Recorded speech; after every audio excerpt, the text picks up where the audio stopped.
Bonjour chers leaders audacieux, voici une astuce qui vous évitera de casser la motivation de vos collaborateurs alors que vous êtes truffés de bonnes intentions. Et d'ailleurs, si ce que je vais vous raconter vous plaît, n'hésitez pas soit à vous abonner, soit à faire circuler la vidéo.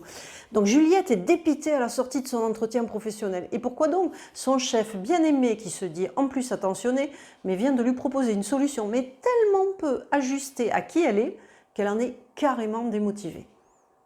Sûrement truffé de bonnes intentions, hein, monsieur le boss a fauté pour de bon. Il vient de proposer à Juliette, qui d'ailleurs en reste totalement hébétée, ce qui, à lui, à la place de Juliette, aurait ravi.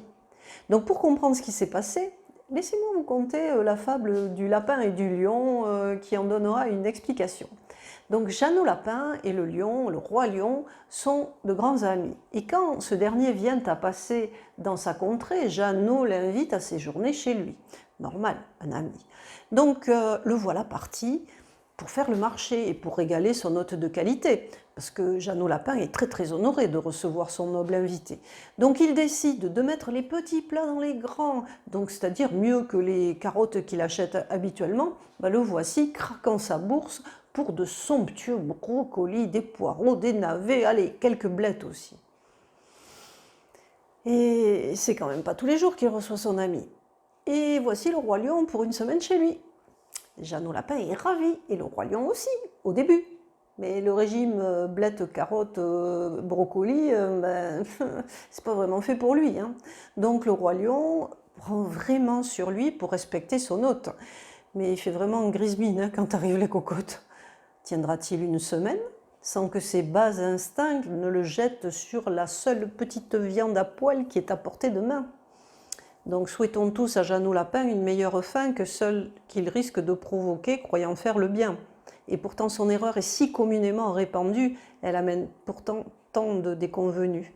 Aussi, le « ne fais pas aux autres ce que tu ne voudrais pas qu'on te fasse », c'est bien pensé, mais le « fais aux autres ce que tu aimerais qu'on te fasse », mérite de se questionner. Donc voici un outil qui apporte la solution, on va l'appeler le crochet à question, c'est-à-dire l'art de manier une interrogation sans inférence et sans interprétation.